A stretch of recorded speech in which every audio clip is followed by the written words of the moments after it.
Hey, and welcome back to Love at First Sight, Vikings. This is Alex, back at you again. I'm sorry it took so long for episode 2 to get up.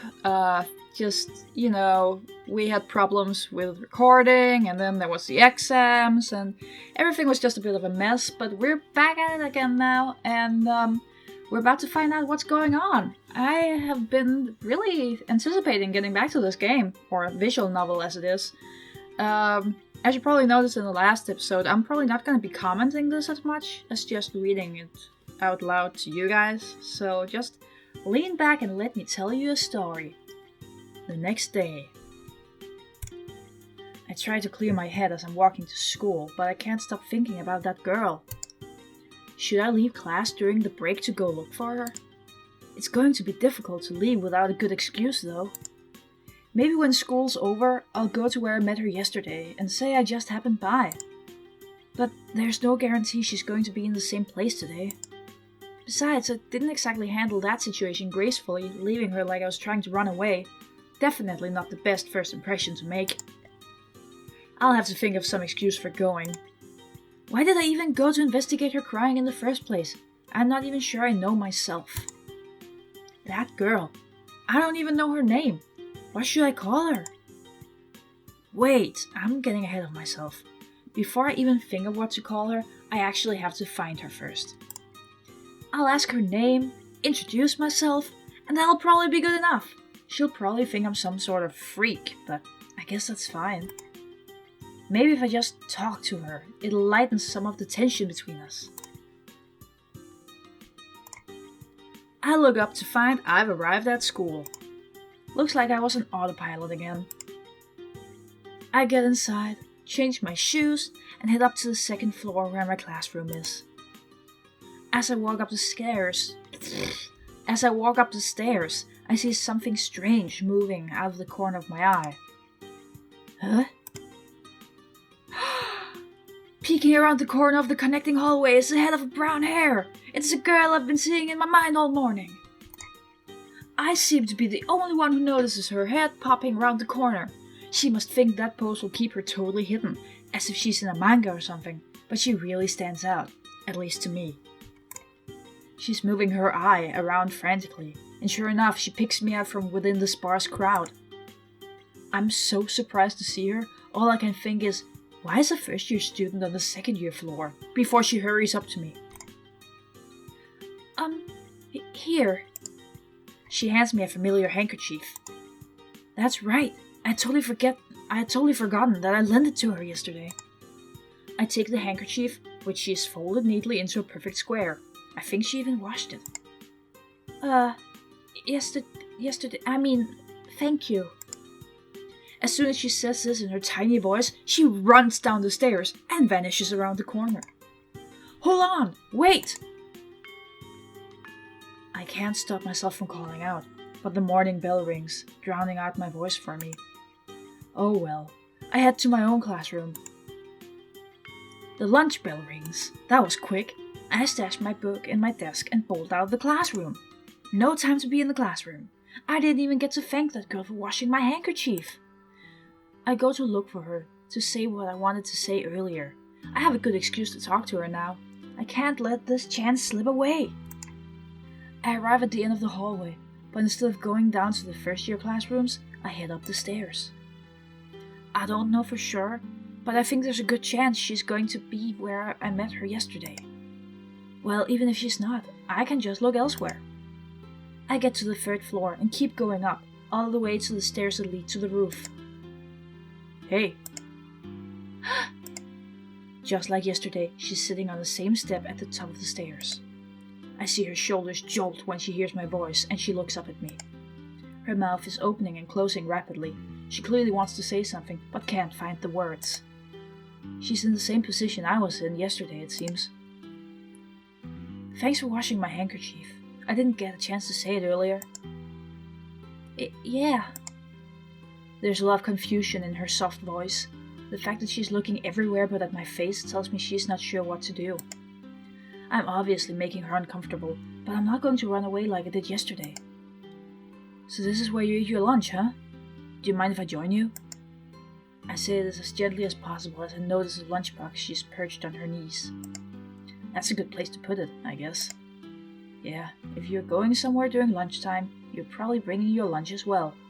While we're talking, I take out my own lunch. Now that I think about it, I don't know if she has any other friends to eat lunch with. Huh? Oh, no. Her answer comes too quickly, and I wonder if she really means it. Her eye starts darting wildly around the corridor in her effort to avoid making eye contact, and she begins to look even more nervous. Thanks.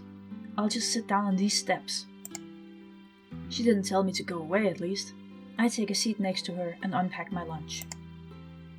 This seems to startle her, and she leans away from me as if she's trying to escape. I sat next to her, but it's not like I'm that close to her. I'm a little offended. While I'm unpacking my lunch, I look her over as casually as I can imagine. Hello, General Angler, playing Elder Scrolls Skyrim. Up until now, I was fixated on her eye, but the rest of her appearance is pretty striking as well. Her head is covered in bandages, her hair is messy and unkempt. Her uniform looks like it's been ripped apart and only partially stitched back together. I catch glimpses of skin on her shoulders and stomach, and it looks far from normal. I notice that she has bruises, or maybe birthmarks, I'm not sure which, all over her legs, her neck, and anywhere else I can see. The skin on her dainty limbs look white as a ghost's.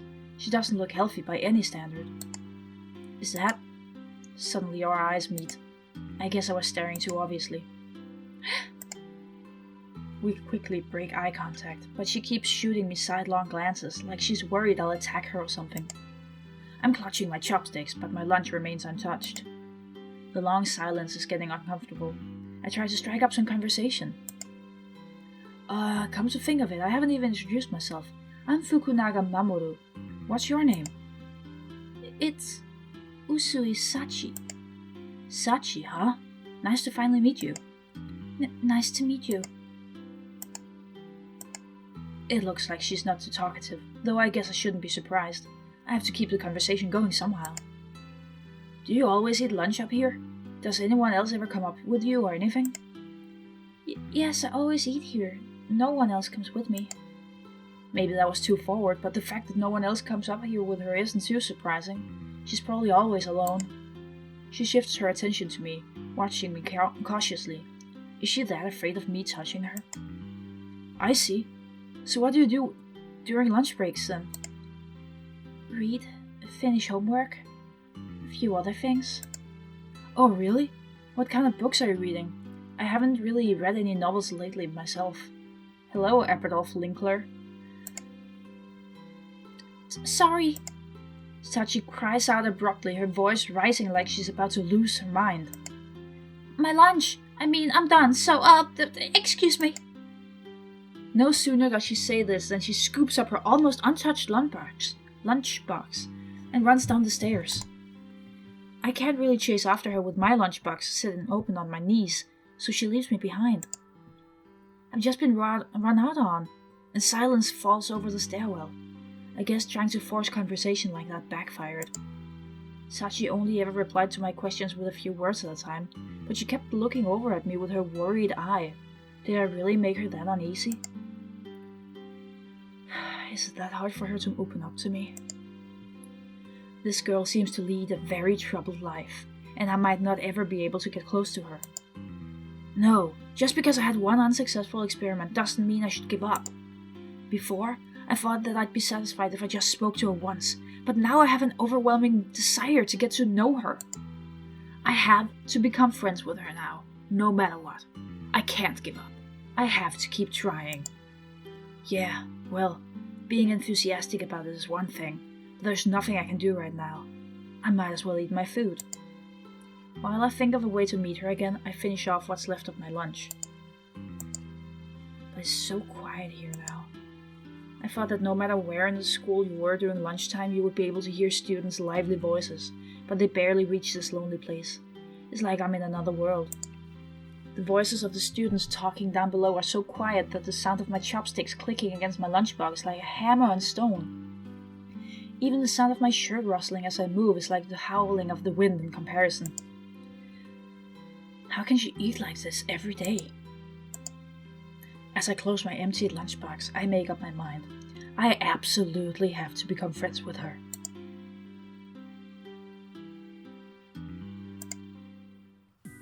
Returning to my classroom, I catch Tomo and Akemi just as they're finishing their lunches. Hey, where'd you go? The two of us ate our lunches together all alone. Come to think of it, I never said anything to them as I left. Oh, my bad. I finished my lunch too. Where did you run off to? Hey, have you guys seen a first-year girl with a really unusual appearance? What do you mean by that? A first-year girl. The one with the ocular issue? Yeah, that sounds like her. Huh? What? What are you talking about? Something I don't know about? This is probably something you don't want to hear. It's not really a happy story. Wow, rude. You shouldn't keep things from your friends. That's not what I meant, but, Anyway, why do you want to know about her? No reason. I just heard about her and got curious is all. Do you know her? Personally, no. I've seen her around, but I've never talked to her. As for what I've heard about her, I'm not sure if it's true or not. It might all just be baseless rumors. That's fine, just tell me what you know. Are you sure you really want to know? Tomo looks side to side like he wants to make sure no one else is listening, even though the three of us are alone in here. Yeah? Alright. He promptly turns away from me and stares at the floor. He looks as though he's staring into another dimension. Fine, but take what I'm about to say with a grain of salt.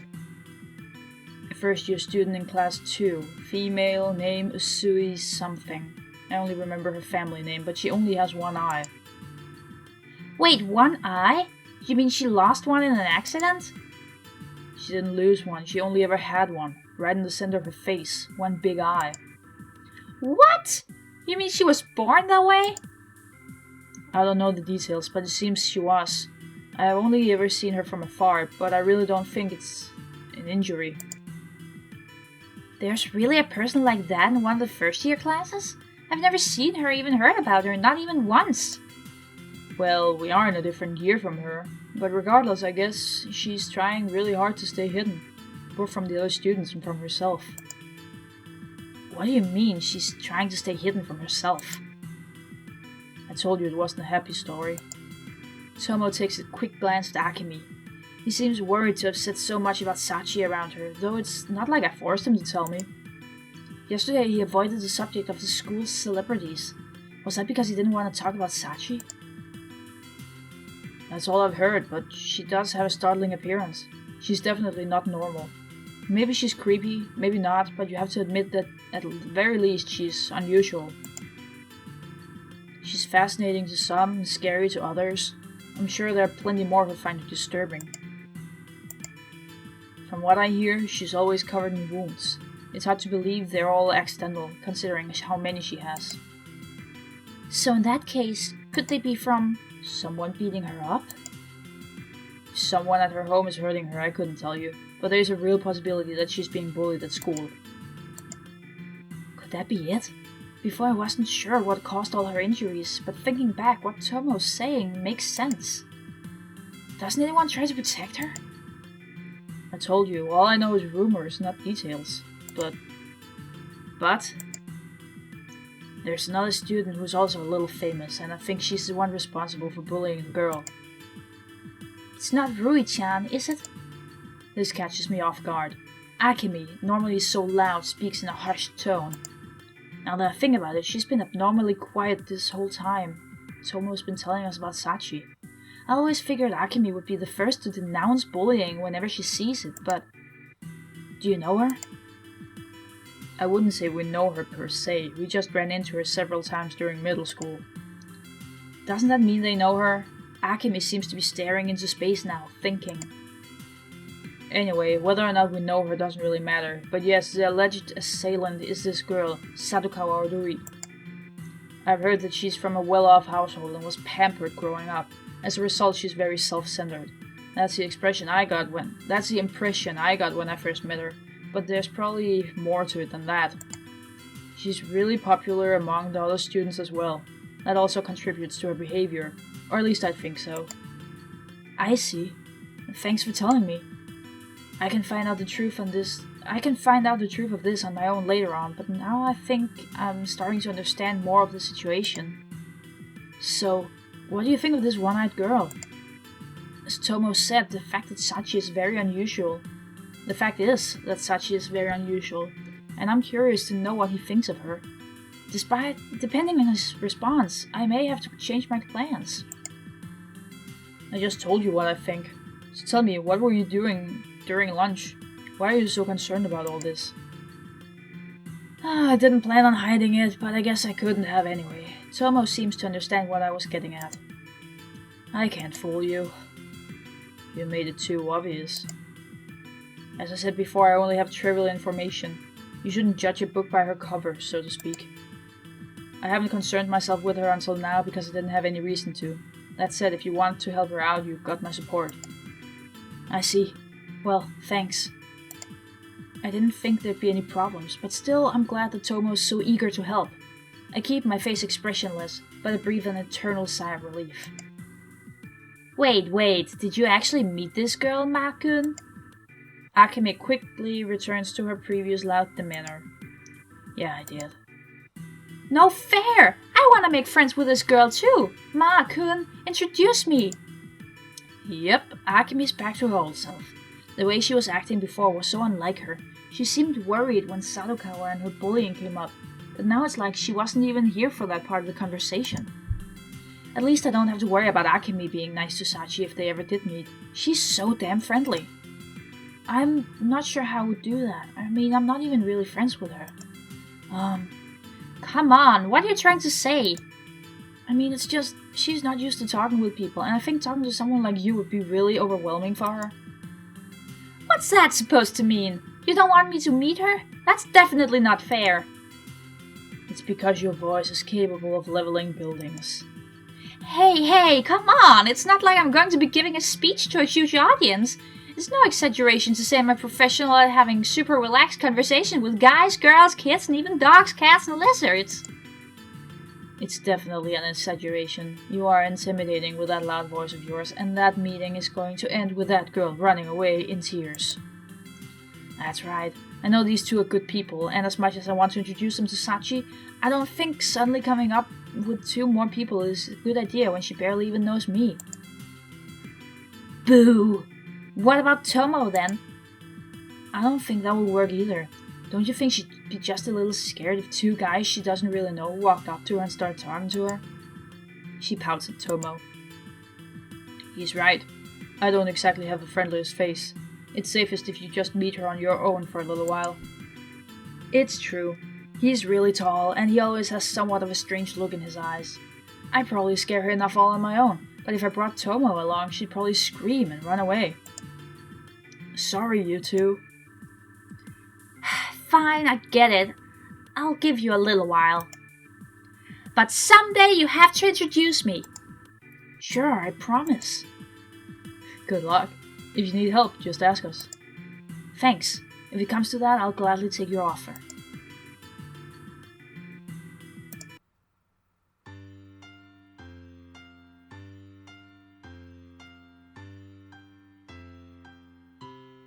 Oh shit, we're about to see Act 3 in the next episode of Team Viking. So, until then, you guys, stay tuned, and I promise it won't take as long this time around. So, see you guys soon. Bye, Vikings!